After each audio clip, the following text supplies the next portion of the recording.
Di antara lembar-lembar tinta hitam dan putih, ada kisah-kisah yang tak sekedar menggugah mata, tapi juga menampar hati. 3 nama sering berbisik di antara para pembaca manga, bukan karena mereka paling ramai dibicarakan, tetapi karena mereka paling dalam menusuk ke dalam jiwa. Berserk, Vinland Saga, Vagabond. 3 karya ini tak sekedar bercerita tentang pedang, darah, dan juga dendam. Mereka adalah kisah manusia yang terluka, tersesat, lalu perlahan mencari makna. Mengapa justru manga-manga ini yang paling terasa manusiawi? Mengapa penderitaan mereka terasa seperti milik kita sendiri?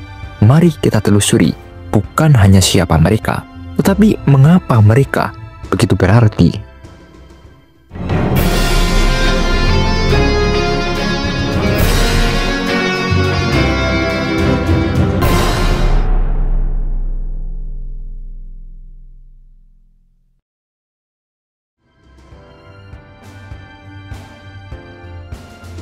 Istilah Big Three dalam dunia manga awalnya merujuk pada 3 judul shonen paling populer dan berpengaruh yang mendominasi industri pada awal hingga pertengahan 2000-an. Naruto, One Piece, dan Bleach ketikanya tidak hanya merajai tangga penjualan, tetapi juga menjadi wajah industri manga dan anime global. Mereka mewakili semangat petualangan, kerja keras, dan persahabatan. Tema-tema khas shonen yang membentuk dan menemani masa remaja jutaan pembaca di seluruh penjuru dunia. Namun, seiring berjalannya waktu, generasi pembaca manga ikut bertumbuh. Mereka mulai mencari bacaan yang tidak hanya menyuguhkan aksi dan pertarungan, tetapi juga menawarkan kedalaman psikologis, konflik batin, pertanyaan eksistensial, dan kontemplasi filosofis. Maka muncullah fenomena yang tidak resmi tetapi sangat diakui, Big Three Seinen, 3 manga dewasa yang menawarkan kualitas naratif, artistik, dan tematik yang luar biasa, yakni Vinland Saga, Berserk, dan Vagabond. Big Three Seinen bukanlah kategori yang ditentukan oleh lembaga resmi atau angka penjualan semata. Ini adalah pengakuan kolektif dari komunitas pembaca manga yang menilai kedalaman cerita, kekuatan karakterisasi, kualitas seni, serta dampak emosional dan intelektual dari sebuah karya dalam banyak forum, diskusi, dan video esai di internet. 3 judul ini sering disebut-sebut sebagai puncak pencapaian manga seinen, bahkan sebagai karya sastra visual modern. Ketiganya adalah kisah tentang perjalanan, tapi bukan sekedar perjalanan fisik ataupun petualangan. Vinland Saga adalah perjalanan dari kebencian menuju perdamaian, dari balas dendam menuju pengampunan.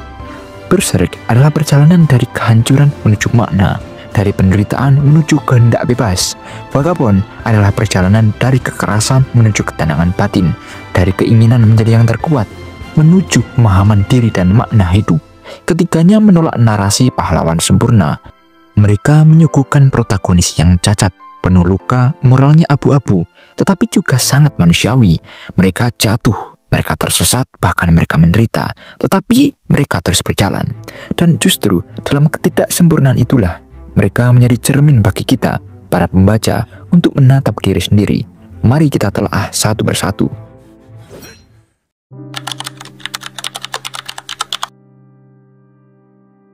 Dalam dunia manga seinen, ada 3 nama yang menghantui pembaca dengan luka yang begitu manusiawi dan perjalanan batin yang penuh arah. Guts dari Berserk, Thorfinn dari Vinland Saga, dan Musashi Miyamoto dari Vagabond. Mereka bukan sekedar protagonis dalam kisah aksi. Mereka adalah sosok manusia yang dikuliti habis oleh kehidupan, lalu dibangun kembali melalui rasa sakit dan pencarian.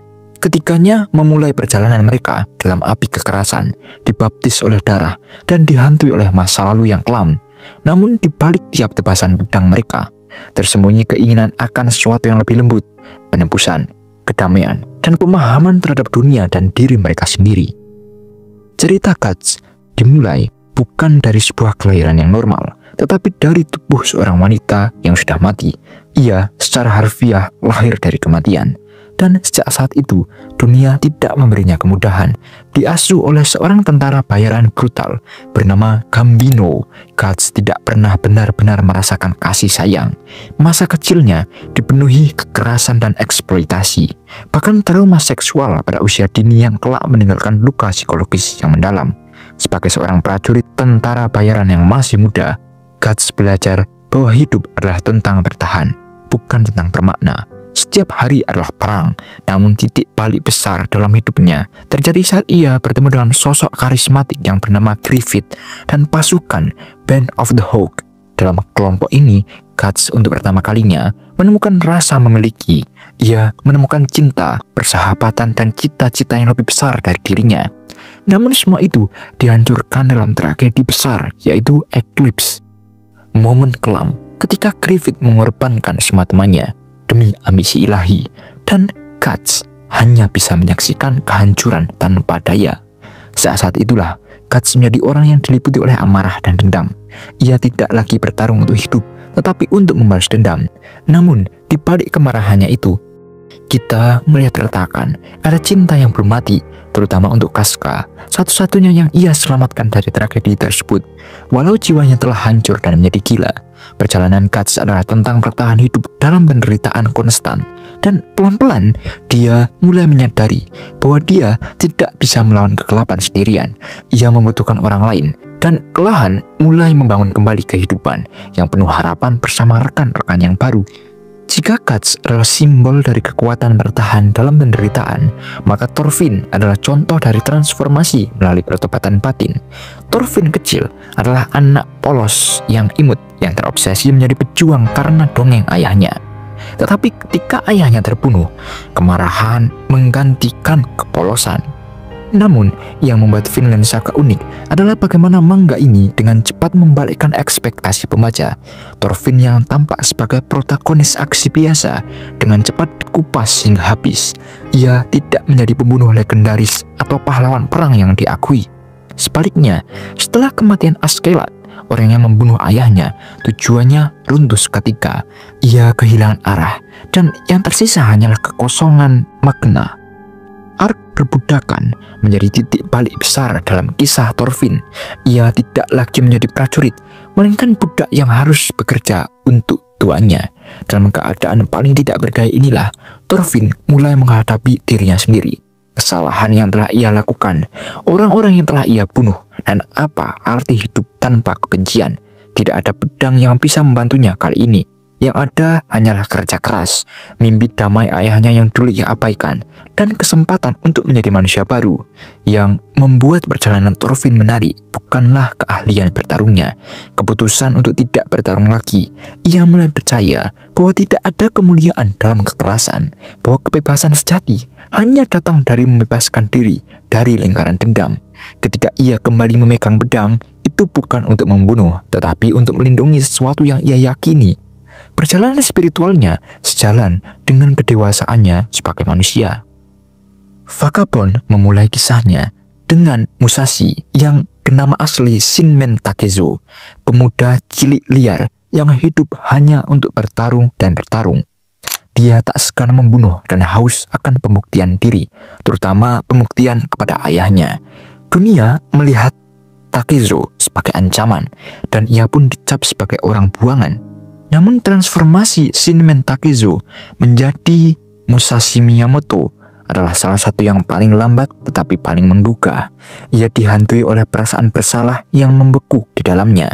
Dalam penggambarannya sebagai Ronin, Musashi tidak hanya melawan pendekar lain, tetapi juga dirinya sendiri. Ia mulai menyadari bahwa kekuatan sejati bukan berasal dari jumlah lawan yang bisa ia kalahkan, tetapi dari pemahaman akan kehidupan. Terutama ketika ia bertemu dengan biksu.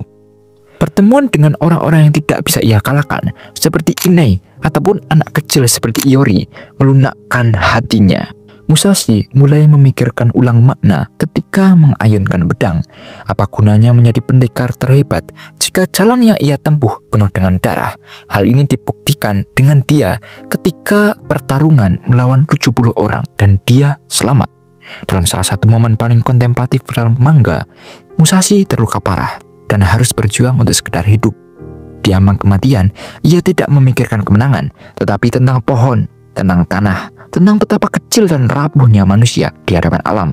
Transformasi Musashi adalah contoh paling nyata dari pendewasaan melalui keheningan dan refleksi. Ia tidak berubah karena doktrin atau ajaran moral, tetapi karena pengalaman yang membawanya dari manusia buas menjadi pria yang mencari kehidupan yang tenang dan bermakna. Tiganya, Guts, Thorfinn, dan Musashi, memulai dengan jalan yang sama, kemarahan, luka, dan darah. Namun mereka berakhir di tempat yang berbeda. Meski dipandu oleh benang merah yang sama, pencarian makna, perjalanan mereka menggambarkan evolusi karakter. Dalam arti sesungguhnya, tidak ada kemenangan instan, tidak ada pemulihan yang mudah. Setiap luka, mereka mengajarkan kita bahwa manusia tidak hanya didefinisikan oleh kekuatan, tapi oleh bagaimana ia menghadapi kelemahan.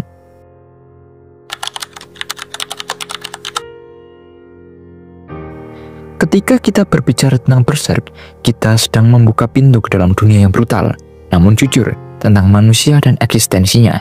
Manga karya Kentaro Miura ini bukan sekedar kisah fantasi kelam penuh darah dan juga pedang. Ia adalah narasi panjang tentang kehendak, penderitaan, takdir, dan pertanyaan ontologis tentang apa artinya menjadi manusia dalam dunia yang tidak menawarkan belas kasih sedikit pun. Berserk adalah representasi sempurna dari sebuah dunia di mana Tuhan dalam pandangan Nietzsche telah mati. Ia mengingatkan kita pada pernyataan paling terkenal Friedrich Nietzsche dalam The Gay Science, God is dead, God remains dead, and we have killed him. Dalam Berserk, kita tidak menemukan moralitas absolut. Kita tidak menemukan keadilan semesta atau sistem etik universal. Yang ada hanyalah kehendak untuk bertahan atau hancur. Guts, tokoh utamanya, berjalan di dunia di mana tidak ada hadiah untuk kebaikan dan tidak ada hukuman yang adil untuk kejahatan. Dunia Berserk adalah dunia post-Tuhan, dunia setelah segala sistem nilai runtuh. Ini adalah dunia nihilistik, dan Guts adalah manusia yang menolak tenggelam dalam kekosongan itu. Nihilisme bukan hanya tentang kehampaan, tapi tentang krisis makna. Setelah seluruh nilai konvensional ditumbangkan, apa yang tersisa? Dalam hal ini, Guts sendiri adalah bentuk perlawanan terhadap kehampaan. Ia tidak menjadi monster seperti Griffith yang menerima takdir sebagai satu-satunya kebenaran dan menjadi bagian dari Godhand. Ia menolak ditentukan oleh takdirnya. Ini adalah bentuk pemberontakan eksistensial. Ia mengukir jalan sendiri, meski tahu dunia tidak akan pernah adil padanya. Nietzsche menulis dalam Tas Pok Zarathustra, "Man is a rope stretched between the animal and the Übermensch, a rope over an abyss." Guts adalah tali itu. Ia berjuang di atas jurang keputusasaan. Ia tidak menjadi hewan, meski semua alasan untuk beradab telah hilang. Tapi ia juga belum mencapai bentuk ideal Übermensch. Ia masih dalam perjalanan, berdarah, terluka, tetapi terus berjalan. Dan itu sendiri adalah kemenangan. Salah satu fondasi filosofis Berserk adalah pertentangan antara kehendak bebas dan determinisme. Godhand adalah simbol determinisme absolut. Mereka percaya bahwa semua manusia berjalan menuju takdir yang sudah ditentukan, dan hanya segelintir yang bisa melampaui batas-batasnya. Griffith, setelah mengalami penderitaan dan kehilangan segalanya, menerima takdirnya sebagai Vimto, pengorbanan yang brutal demi ambisi dan nasib yang besar. Sebaliknya, Guts menolak ide bahwa hidupnya ditentukan oleh tangan ilahi ataupun nasib. Ia memilih untuk bertindak, bahkan jika tindakannya sia-sia. Ini paralel dengan eksistensialisme Sartrean yang menyatakan bahwa manusia dikutuk untuk bebas. Dalam Existentialism is a Humanism, Jean-Paul Sartre menulis, "Man is nothing else but what he makes of himself." Guts adalah manusia Sartrean. Ia tidak percaya pada sistem moral dari luar, tapi membentuk moralitasnya sendiri dari pengalaman, rasa sakit, dan juga cinta. Ia bertindak karena ia memilih untuk bertindak, bukan karena itu ditentukan untuknya. Dalam dunia di mana tidak ada yang pasti, kehendak bebas adalah satu-satunya hal yang suci. Tidak ada karakter dalam manga modern yang menanggung penderitaan sebanyak Guts. Dari masa kecilnya yang diliputi oleh kekerasan, pemerkosaan, pengkhianatan, kehilangan teman, dan beban fisik serta mental yang terus-menerus. Guts adalah simbol penderitaan manusia. Tapi penderitaan dalam Berserk bukanlah sesuatu yang sia-sia. Justru ia adalah sarana pertumbuhan meski menyakitkan. Dalam The Birth of Tragedy, Nietzsche menjelaskan bahwa penderitaan adalah unsur penting dalam kehidupan. Tragedi tidak harus dihindari, justru di dalamnya terkandung kedalaman dalam keindahan eksistensi manusia. Only through the affirmation of suffering can we become truly human. Guts tidak menolak penderitaannya, ia mengalaminya, menggenggamnya dan tumbuh darinya, sama seperti pahlawan tragis Yunani kuno yang hancur oleh nasib namun tetap memiliki martabat. Guts membawa penderitaan seperti perisai, dan dalam penderitaan itu ia belajar mencintai kembali, mempercayai kembali dan hidup kembali. Casca adalah pengingat bagi Guts bahwa ia masihlah manusia. Dalam interaksi mereka yang rumit, menyakitkan dan tidak sempurna, kita melihat bahwa manusia yang paling hancur pun bisa merindukan kehangatan. Ini adalah sisi lembut dari Berserk yang sering luput. Cinta bukanlah pelarian dari penderitaan, tapi bentuk keberanian untuk tetap merasakan dalam dunia yang dingin. Erich Fromm dalam The Art of Loving mengatakan, "Love is the only sane and satisfactory answer to the problem of human existence." Dan dalam Berserk, cinta bukan hanya romansa. Ini adalah bentuk keteguhan, cinta kepada teman, seperti yang ia temukan dalam kelompok baru, cinta kepada Casca, bahkan cinta kepada memori Judo, Pippin, dan semua yang telah ia kubur. Semua cinta itu adalah alasan untuk tetap berjalan, meski jalan itu dilumuri darah. Kentaro Miura bukan hanya pencerita, ia juga seorang seniman simbolis. Dunia Berserk dibangun seperti Dante's Inferno. Ada lapisan-lapisan penderitaan dan dosa, ada mimpi dan penglihatan yang membawa Guts ke dalam konfrontasi dengan iblis-iblis internal. Armor Berserker adalah simbol kekuatan yang membuatnya mampu bertahan, tapi juga menggerogoti jiwanya. Leo Tolstoy, penulis War and Peace dan The Kingdom of God is Within You, meyakini bahwa kekerasan tidak dapat ditebus oleh kekerasan. Ia menulis, "The only way to truly defeat evil is through good. Non-resistance to evil by force is the highest moral standard." Thorfinn adalah representasi langsung dari gagasan ini. Setelah bertahun-tahun hidup sebagai pembunuh bayaran dalam bayang-bayang balas dendam dalam Askelat, ia runtuh ketika dendamnya direnggut oleh kematian yang ingin ia bunuh. Maka dimulailah babak baru kehidupannya, satu babak di mana ia memilih untuk tidak membunuh lagi. Pasifisme Thorfinn bukanlah kelemahan, tapi keputusan sadar yang penuh luka. Ia memikul dosa atas semua nyawa yang telah ia ambil dan memilih jalur penebusan yang tidak spektakuler, tidak membalas. Ia membiarkan dirinya dihina, dipukuli, bahkan direndahkan. Seperti Yesus yang mengulurkan pipi kiri setelah pipi kanan ditampar, Thorfinn menyerahkan dirinya pada dunia yang belum tentu memaafkan. Ada satu adegan yang sangat kuat dalam manga ketika Thorfinn berkata, "Aku tidak memiliki musuh." Ucapan ini bukan sebatas janji kosong, tetapi keputusan metafisik yang menolak untuk menjadi bagian dari siklus kekerasan dunia. Seperti yang Tolstoy katakan, kejahatan tidak pernah dapat dihancurkan dengan kejahatan, dan Thorfinn dengan segala masa lalunya yang berdarah, akhirnya mewujudkan ideal tersebut dalam tubuh yang penuh luka dan hati yang bergetar. Epictetus bahkan menulis, "It's not what happens to you, but how you react to it that matters." Thorfinn menemukan kebenaran ini dalam perjalanannya menjadi manusia baru. Stoikisme yang menekankan pada kendali atas batin dan penerimaan atas hal-hal di luar kuasa kita sangat kuat mengalir dalam narasi Vinland Saga. Setelah kematian Askeladd, Thorfinn kehilangan arah, kehilangan tujuan. Namun di dalam kehampaan itu, ia belajar menerima kenyataan bahwa ia tidak dapat mengubah masa lalu, hanya dirinya sendiri.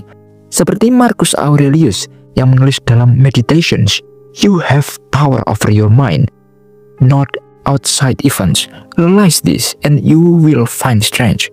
Thorfinn bertransformasi dari budak kemarahan menjadi manusia yang berlatih untuk memaafkan. Latihan ini tidak mudah. Ia mengalami mimpi buruk, disiksa oleh bayangan orang-orang yang telah ia bunuh, bahkan dalam tidur. Stoikisme bukan berarti menjadi beku ataupun apatis. Dalam kasus Thorfinn, ia menjadi lembut karena ia kuat. Ia bisa memilih untuk membunuh, tetapi ia menolak. Ia bisa membalas, tapi ia memaafkan. Ini bukan karena ia lemah, tapi karena ia telah melihat ke dalam dirinya sendiri dan menemukan bahwa mengendalikan amarah lebih sulit dan lebih bermakna daripada melampiaskannya. Soren Kierkegaard pernah berkata, "Life is not a problem to be solved, but a reality to be experienced." Thorfinn tidak memecahkan hidup, ia menjalaninya dengan rasa sakit, penyesalan dan keputusan untuk berhenti membunuh. Ia melakukan lompatan iman, sebuah keputusan yang melawan logika dunia brutal tempat ia hidup. Eksistensialisme Kierkegaard tidak seperti nihilisme yang dingin dan tanpa harapan. Justru, ia bicara tentang individu yang menghadapi keputusasaan namun tetap memilih untuk hidup, untuk percaya pada sesuatu yang lebih tinggi, lebih baik, meski dunia tidak memberi jaminan. Ketika Thorfinn memutuskan untuk menciptakan dunia tanpa perang melalui proyek Vinland, ia membuat pilihan eksistensial, menciptakan makna hidup dalam dunia yang absurd. Ia tidak yakin akan berhasil, dunia tidak benar-benar damai, tapi ia melompat seperti Abraham dalam cerita pengorbanan Ishak. Ia percaya, meski tidak pasti. Inilah lompatan iman ala Kierkegaard, dan Thorfinn adalah pejalan sunyi yang menapakinya, pelan-pelan dengan luka di punggung dan harapan di dada. Miyamoto Musashi bukan hanya nama dari seorang pendekar legendaris. Di tangan Inoue, Musashi menjadi wadah kontemplasi, seorang pengelana spiritual yang tersesat dalam jalannya sendiri. Kita melihat Musashi bertarung bukan hanya dengan lawannya, tapi dengan egonya, masa lalunya, dan rasa takutnya. Dan dalam pertarungan ini, filsafat menjadi senjata yang tak kasat mata, senjata yang menggantikan pedang, dan yang membelah bukan tubuh, tapi ilusi. Filsafat yang paling terkenal dan paling kental menyelubungi vagabond adalah Zen. Zen dalam Buddhisme Jepang bukan sekedar ajaran, tapi cara hidup. Hidup dalam momen kini, menyatu dengan gerakan merangkul keheningan. Musashi dalam proses pencariannya, perlahan-lahan melepas ambisi dan keinginan untuk diakui. Kita menyaksikannya menjadi semakin diam, bukan karena ia tidak lagi ingin berbicara, tapi karena ia belajar bahwa kebenaran seringkali tidak hadir dalam kata-kata. Dalam Zen, tanpa pikiran, mushin adalah kondisi tertinggi seorang samurai. Bertindak bukan karena dorongan ego, tapi karena keheningan batin. To perceive the truth in this world, one must give up all ideas of right and wrong. Dogen Zenji. Seperti Dogen, pendiri Zen Jepang, yang mengajarkan bahwa kebenaran muncul saat kita berhenti mencari makna secara konvensional. Musashi mulai memahami bahwa kekuatan sejati bukan terletak dalam kemenangan, tapi dalam pengendalian diri. Adegan-adegan saat Musashi berjalan sendirian, menyendiri di hutan, menyatu dengan alam adalah ekspresi konkret dari Zazen. Meditasi duduk dalam Zen, tapi Zazen Musashi bukan dalam posisi teratai, melainkan saat ia menatap pohon, saat ia mencangkul ladang, atau saat ia hanya berdiri, menyadari keberadaan dirinya sepenuhnya. Setiap gerakan menjadi meditasi, setiap napas menjadi kesadaran. Jika eksistensialisme barat seperti Sartre ataupun Camus berbicara tentang absurditas dan pencarian makna dalam hidup yang hampa, maka eksistensialisme dalam konteks Jepang, terutama pasca perang, menemukan bentuknya dalam pengakuan bahwa makna bukanlah sesuatu yang ditemukan, tetapi dihidupi dalam diam. Musashi bukan pemikir seperti Kierkegaard atau Heidegger, tapi tubuhnya menjadi medan pertempuran. Dari pertanyaan-pertanyaan itu, dalam kesendiriannya, ia bertanya kepada tanah, pada sungai, pada bayangannya sendiri, siapa aku jika bukan pedangku? Apakah aku manusia atau sekedar mesin pembunuh yang hidup dari kemenangan? The way is in the practice, not the concept. Filsuf Jepang modern seperti Nishida menekankan bahwa pengetahuan sejati muncul dari pengalaman langsung, bukan abstraksi. Musashi mewujudkan ini. Ia tidak bicara tentang apa itu hidup, tapi tubuh dan tatapan matanya menyampaikan bahwa ia belajar dari dunia nyata, dari luka, dari kekalahan dan keringat, dan dari tanah yang basah oleh darah dan hujan. Setiap kegagalan dalam hidup Musashi adalah perenungan. Ia tidak mencari keselamatan di luar dirinya. Justru dalam kerapuhan, ia mulai melihat bahwa kekuatan sejati bukanlah menaklukkan dunia, tetapi berdamai dengan dirinya sendiri. Dan di sanalah makna lahir, bukan dari kemenangan, tapi dari keterbukaan menerima diri sendiri apa adanya. Musashi memulai kisahnya sebagai seorang anak muda yang haus kekuatan. Ia bertarung demi menjadi yang terhebat. Namun, seiring perjalanannya, kekuatan itu menjadi hampa. Setiap kemenangan hanya menyisakan kehampaan yang lebih besar. When you seek it, you cannot find it. Ketika Musashi mengejar kekuatan, ia merasa semakin jauh dari kedamaian. Namun ketika ia mulai melepaskan hasrat itu, barulah ia mulai menemukan jati dirinya. Ini adalah kebijaksanaan Tao yang juga meresap dalam Zen. Jalan sejati adalah jalan yang dilepas.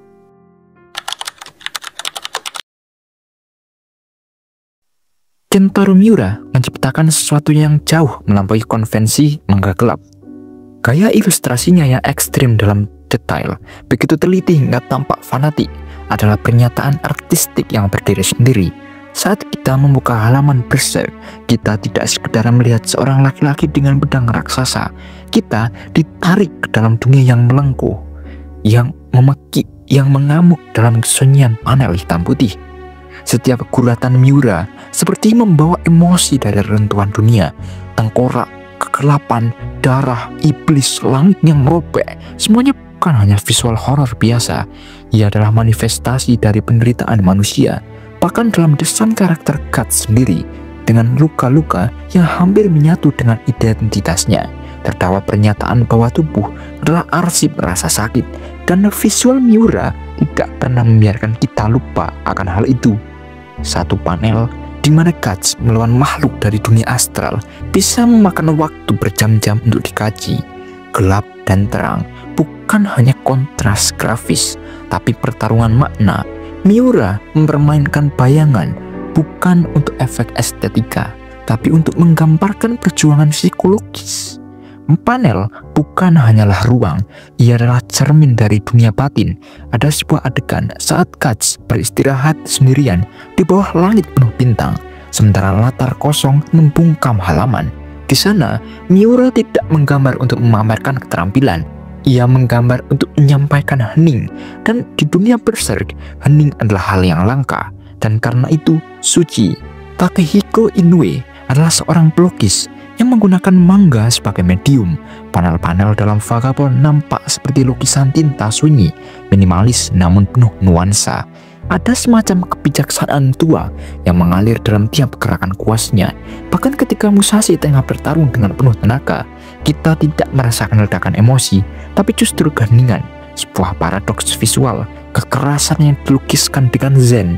Inoue sering menggunakan teknik space, ruang kosong, yang mengingatkan kita pada seni lukis Jepang klasik. Tidak semua harus digambar, kadang yang tidak digambar justru yang paling terasa. Musashi berjalan di hutan sunyi, angin menggerakkan daun, dan kita tidak melihatnya secara langsung, tapi kita merasakannya. Panel-panel itu seperti meditasi visual. Ekspresi wajah Musashi jarang ekstrim, tetapi melalui perubahan kecil dalam arah tatapan atau koresan tipis di pipi, kita tahu apakah ia sedang tenang, kacau, ataupun tercerahkan. Inilah kekuatan seni Inoue, menggunakan sedikit untuk mengatakan banyak. Atmosfer dalam Vagabond nyaris sakral. Tidak ada musik, tidak ada efek, hanya diam dan koresan. Tapi dalam keheningan itu, kita diajak menapaki jalan pedang sebagai perjalanan menuju kekosongan. Inoue sendiri pernah berkata dalam wawancara, "Ketika saya menggambar Musashi, saya ingin menyampaikan bukan tentang siapa yang menang, tapi tentang apa yang ia temukan." Itulah sebabnya gaya visual Vagabond tidak pernah histeris. Ia selalu diam, dan dalam diam itulah ada keindahan yang hanya bisa dirasakan, bukan diterangkan. Makoto Yukimura memadukan dua dunia yang nampak berseberangan, kekerasan perang dan introspeksi spiritual. Gaya visual Vinland Saga tidak se-ekstrem Berserk dalam kegelapan, dan tidak seseni lukisan seperti Vagabond, tapi ia unik karena keseimbangannya. Panel Vinland Saga mengalir, pertarungan digambarkan dengan presisi sinematik. Gerakan pedang, ekspresi wajah, tubuh yang melompat dan berguling, semuanya sangat realistis, namun tidak kehilangan rasa drama. Ada ritme dalam cara Yukimura menyusun panel, cepat, lambat, fokus, luas, dekat, jauh. Itu ia seperti menyutradarai film di atas kertas. Salah satu kekuatan visualnya adalah cara Yukimura menggambarkan transformasi emosi Thorfinn. Awalnya, wajah anak kecil yang terbakar dendam itu penuh dengan amarah. Matanya menyala, tapi seiring waktu, wajah itu berubah. Ia menjadi kosong, kemudian cemas, lalu damai. Dan perubahan itu terjadi bukan melalui dialog, tapi visual. Latar dalam Vinland Saga juga berperan penting. Hutan, salju, kapal Viking, ladang gandum, semuanya digambar dengan cinta. Dan dalam beberapa momen kunci, seperti saat Thorfinn memandangi lautan atau berdiri di padang kosong, kita merasakan bagaimana dunia luar mencerminkan dunia dalam. Ini adalah teknik artistik yang digunakan oleh pelukis-pelukis simbolis Tropa, dan Yukimura menerapkannya dalam manga. Dia bahkan menggambarkan darah dan luka dengan kesadaran naratif. Luka bukan hanya efek dari perkelahian, ia adalah jejak psikologis. Dalam satu panel, Thorfinn menangis diam-diam saat sedang bekerja tanpa ekspresi berlebihan. Yukimura berhasil membuat kita menangis bersamanya hanya dari tata letak panel dan pengaturan ekspresi minimalis.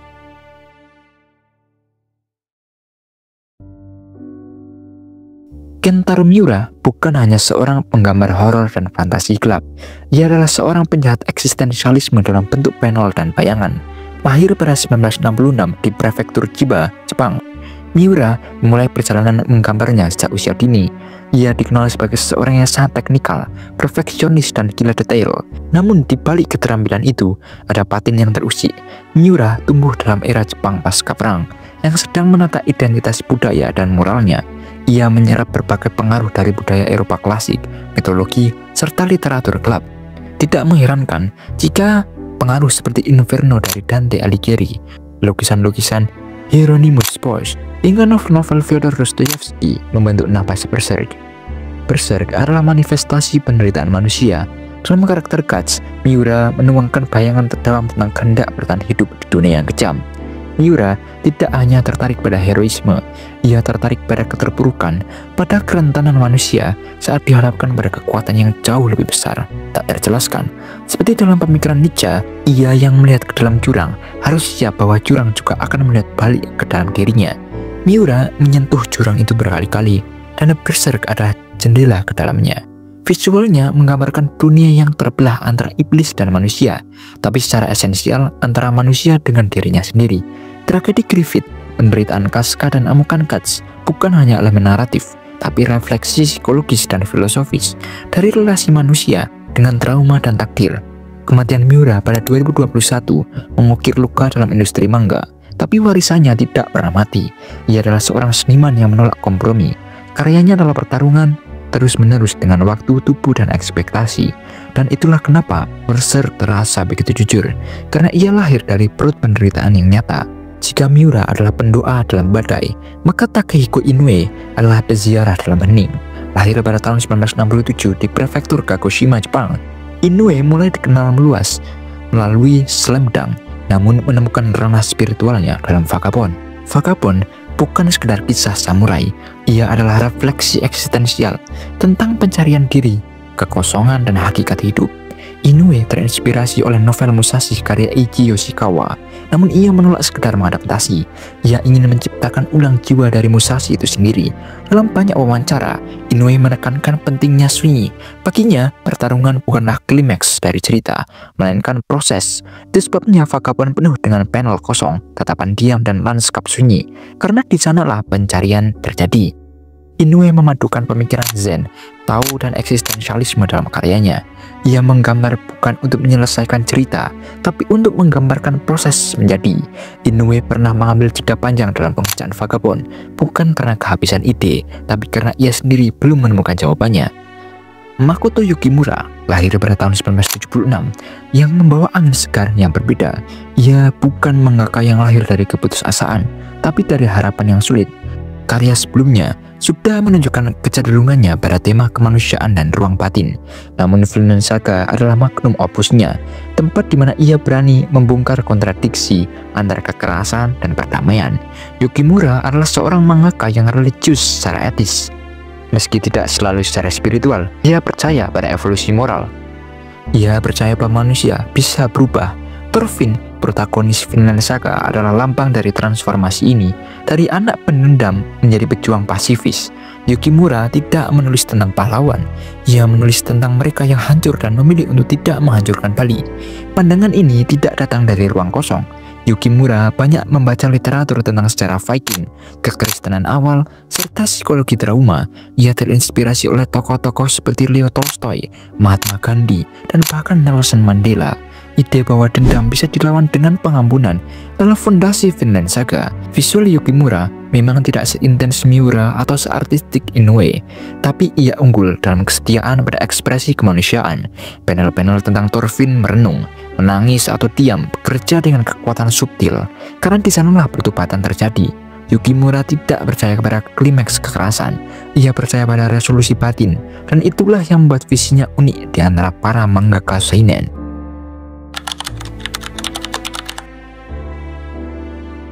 Ada manga yang seru, ada manga yang keren, tapi ada juga manga yang setelah menutup halamannya, kita tidak bisa langsung melanjutkan hidup. Kita diam, merenung, mungkin menangis, mungkin hanya membisu. Dan ketiga manga ini, Berserk, Vinland Saga, dan Vagabond, berada di ruang itu, ruang sunyi di dalam jiwa pembaca. Apa yang membuat tiga ini spesial? Bukan karena mereka penuh aksi, walau itu benar. Bukan karena visualnya indah, meski itu pun tak terbantahkan. Tapi karena di balik pedang yang berayun, ada jiwa manusia yang rapuh.